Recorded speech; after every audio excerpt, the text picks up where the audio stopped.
Alright, we're going to begin 4.2 with just an introduction video, and just going to give you some context for what logarithmic functions are. So this first function here I have is an exponential function, and it's just 2 to the x is equal to y.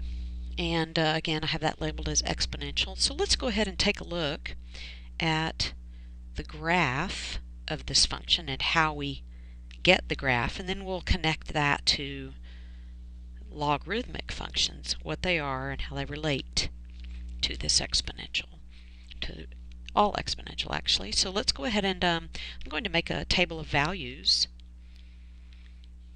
in order to place the points on my graph, and I'm going to go ahead and start with a relatively easy number, and then we'll kind of go in both directions from there.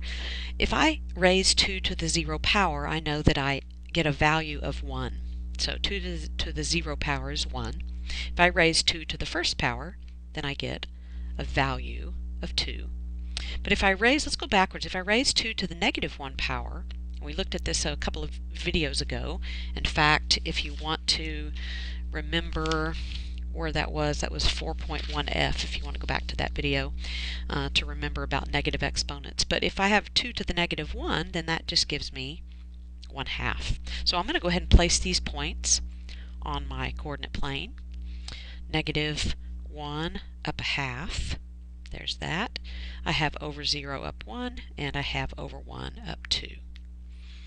Now I could go ahead and continue this. I could say, let's see, I have a 4, right? Excuse me, a 4 here. Pardon me. Let me try that again. This would actually create a 2 here.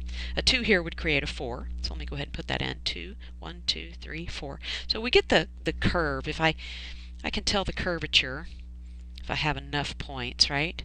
So the domain of this is obviously negative infinity to infinity. The range doesn't ever get to 0, so the range would be 0 to infinity, not including 0. But let's go ahead and now, that's just an exponential function. Let's go ahead and take a look at a logarithmic. Okay? Now I'm going to use a log form that looks like this. Oops, excuse me. This is me. Sorry. Here's a log function. I'm going to call it log base 2 of x is equal to y. Now, how in the world does this relate to the exponential function we just looked at there? Well, it's not the same function, but I can actually rewrite a logarithmic function to kind of look like an exponential. It's not the same function, but it is written in exponential form. And so here's what I can do. I can take the base 2 and rewrite it as a large base. Now, a log is an exponent. Okay, so the exponent is y, and that's equal to, this thing right here is called the argument. So basically this says this. It is 2 raised to some y value is going to give me x. So what is the value to which we must raise a 2 to get x? Okay, now if you'll notice, look at the difference between these two. I'm going to zoom out just a wee bit here so you can compare both of these. What is the difference? Well, the one in black has an x at the exponent. The one in red has a y at the exponent. These are called inverses, right? So I know what an exponential function looks like, but when I take the inverse of an exponential function, I have a logarithmic function.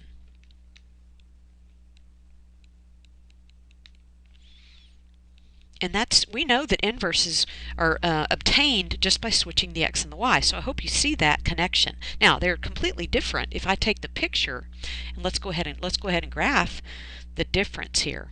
We're going to see what these look like. Now, if you remember from your previous math classes, you know that inverses, in terms of the graph, are reflections in a particular line. So let's see if you can remember that as we go. I am going to go ahead and make an XY table. Let's go ahead and get the values for this. Now, for logarithmic, these are a little bit more difficult to find. The values for the table are more difficult, so please watch what I'm doing.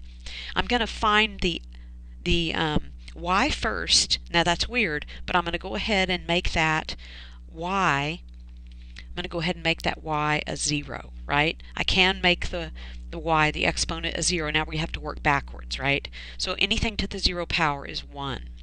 Okay, so now let's continue to work backwards.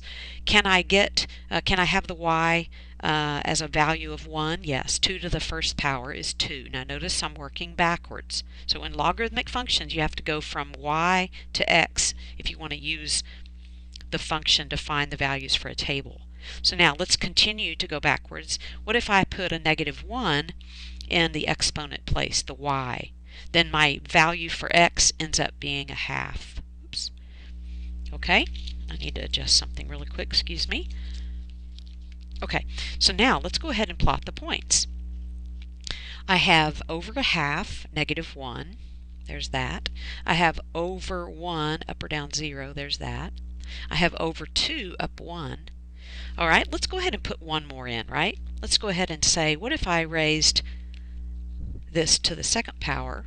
Then obviously I would have a 4. So you can see very clearly that these are inverses. If I had a 2 and a 4 before, and now I have a 4 and a 2 because they're inverses of each other. So I'm going to go over 4 and up 2. Now I can see pretty clearly, I can see the curvature of my graph.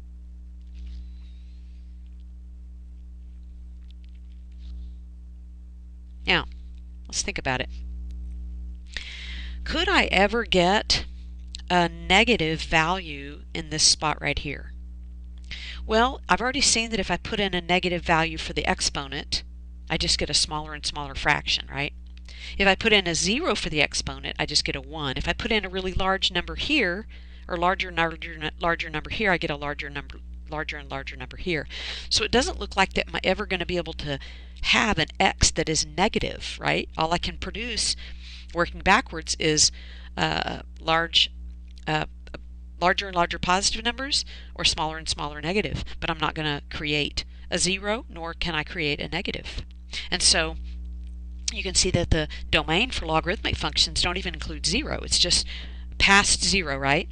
0 to infinity, not including 0. So now I want to do something. If this will let me, I'm going to go ahead and grab this function here. Hopefully it'll let me take just that one, and I want to take it up here. I want to place it on this graph up here, and I want you to take a look, and you tell me if that looks like it's a reflection in the line y equals x. Certainly looks like it, doesn't it? So that's my proof that these two are inverses of each other. Inverses are supposed to reflect in the identity function, which is y equals x. Okay, so logarithmic is just a reflection in the y equals x line of an exponential. Okay, all right, so let's take a look, and let me show you one other concept, okay, that is important here, and that is the form that these things can take: exponential form and logarithmic form. Let me explain what I mean. If I have the equation 2 to the 5th is 32, I can actually change it into logarithmic form. Now that doesn't mean it's becoming the same, it's becoming a logarithm instead of an exponent. It's just the form that I'm changing. Okay, and this will be important later in solving these. So here's what I do. Here's the base 2. I'm going to write a log, and I'm going to give it a small subscript base 2. We say this, log base 2.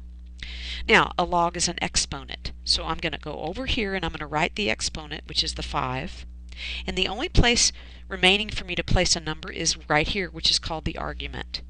So this is this in log form. Okay, let me give you another one. Let's just say we have 4 to the 3rd power is 64.